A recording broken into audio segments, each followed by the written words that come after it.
हम खबर देंगे। करंट अकाउंट में $1.8 बिलियन का खसारा रिकॉर्ड किया गया है।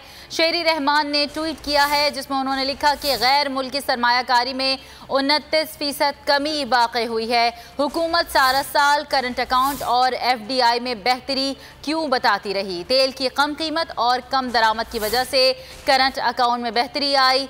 FDI में चीनी सरमायाकारी की वजह से इजाफा हुआ है। आपको खबर दे रहे हैं, शेरी रहमान ने ट्वीट किया है जिसमें उन्होंने लिखा कि करंट अकाउंट में $1.8 बिलियन का खसारा रिकॉर्ड किया गया।